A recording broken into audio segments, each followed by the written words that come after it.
Auto geger. Satu keputusan April Cirebon ini langsung bikin publik terdiam, bikin netizen merinding, dan bikin banyak orang meneteskan air mata. Bukan soal panggung, bukan soal lagu, tapi soal bakti seorang anak. Iya, bos. April Cirebon dikabarkan menghadiahkan 1 unit rumah mewah untuk kedua orang tuanya. Hasil dari honor dan perjuangannya sebagai juara 3 Dangdut Academy 7 Indosiar. Apa yang sebenarnya terjadi? Seperti apa perjuangan April hingga bisa melakukan hal sebesar ini? Dan kenapa kisah ini disebut-sebut sebagai momen paling menyentuh sepanjang DA7? Simak sampai akhir. Karena ini bukan sekadar cerita sukses. Ini cerita tentang doa orang tua yang akhirnya terbayar lunas. Malam itu televisi menyala di banyak rumah. Bukan cuma di kota, di kampung-kampung juga. Di warung kopi, di ruang tamu sempit, bahkan di rumah yang sinyalnya suka hilang. Orang tetap nonton. Karena yang tampil bukan sekedar peserta, yang tampil itu anak orang, anak daerah, anak yang bikin orang tua berharap. Menjadi juara 3 di DA7 bukan pencapaian kecil. Di tengah ratusan peserta terbaik dari seluruh Indonesia, April Cirebon berhasil bertahan hingga puncak. Setiap penampilannya dikenal penuh penghayatan. Suaranya kuat, pembawaannya tulus, dan yang paling terasa rasa syukur yang tidak pernah dibuat-buat. Namun, April tidak pernah memamerkan mimpi besar untuk dirinya sendiri. Sejak awal, satu hal selalu ia sebut. Saya ingin membahagiakan orang tua. Kalimat sederhana, tapi berat maknanya. Gadis kecil bernama Afriani Mida Saleha, umur 14 tahun, dulu nyanyi demi beli beras buat ibunya. Masuk DA7, dia bikin kita semua jatuh cinta. Top 40, Top 13, Top 4, Top 3. Setiap malam dia kasih jiwa, kasih raga, kasih air mata. Malam pertama culture concert dia bawain lagu Cirebon. Gerakan teatrikalnya bikin Soimah berdiri 3 kali. Malam kedua, duet with Selfie. Cengkok manja campur power. Lesti bilang, kamu bikin aku ingat perjuangan aku dulu. Malam Rizal Timur, lagu Rantau Dem Jawa, dia nyanyi sampai suara serak 3 sol lagi. Tapi angka VGR 3 juta kalah dari Tasya dan Valen. Pas nama April disebut tersenggol, dia cuma bisa menunduk. Air mata netes di panggung yang sama tempat dia pernah bikin kita semua berdiri tepuk tangan.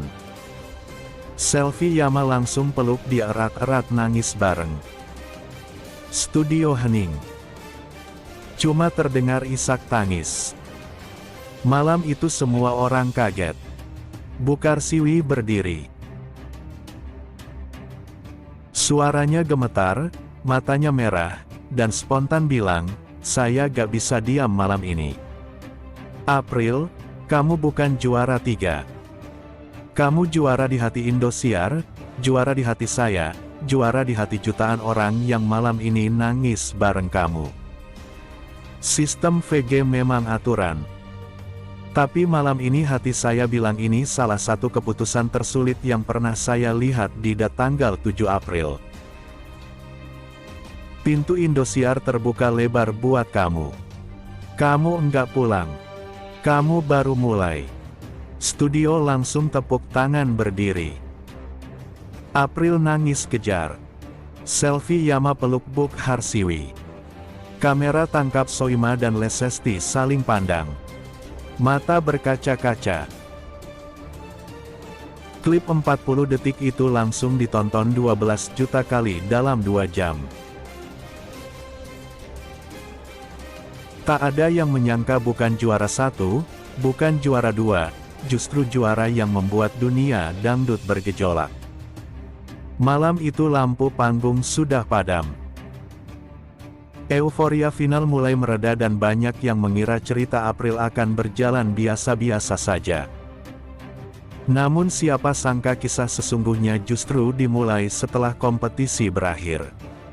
Nama April, finalis DA7 yang menempati posisi juara mendadak jadi bahan pembicaraan di mana-mana. Bukan karena kontroversi, bukan karena drama, tapi karena satu kabar yang menyebar cepat dan membuat banyak orang terperangah. Honornya melonjak drastis. Bahkan cerita April disebut di luar kebiasaan. Kabar yang beredar menyebutkan setelah menyandang status juara 3 DA7, honor April meningkat tajam. Bukan naik sedikit, bukan naik wajar, tapi naik dengan angka yang membuat banyak pihak terdiam. Undangan manggung berdatangan tanpa henti. Permintaan tampil mengalir dari berbagai daerah. Dan yang paling mengejutkan, angka yang ditawarkan disebut-sebut melesat jauh dibandingkan sebelum final. Banyak yang bertanya-tanya, ini juara 3 atau juara utama? Kenapa bukan juara 1 yang paling meledak? Apa yang sebenarnya membuat April begitu diburu?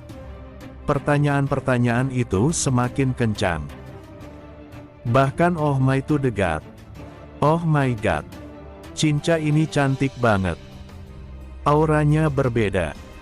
Bahkan menurut orang-orang terdekat, Inul melihat fenomena ini sebagai sesuatu yang langka. Karena di industri dangdut, posisi di panggung memang penting, tapi daya tarik dan karakter seringkali jauh lebih menentukan. Dan disitulah nama April kembali disorot. April sejak awal dikenal bukan hanya karena suara, tapi karena aura panggung, kerendahan hati, dan cerita hidupnya yang menyentuh banyak orang. Ia tidak datang dengan sensasi. Ia datang dengan proses. Banyak pelaku acara mulai berlomba-lomba mengamankan jadwalnya. Bukan hanya untuk satu penampilan, tapi untuk rangkaian acara. Untuk roadshow untuk kerjasama yang lebih luas. Angka-angka yang beredar memang tidak diumumkan secara resmi, tapi desas-desusnya cukup untuk membuat industri geger. Bahkan beberapa senior disebut-sebut ikut membicarakannya secara tertutup. Di tengah semua itu, April memilih tetap tenang. Ia tidak pamer, tidak sesumbar, tidak mengumbar angka.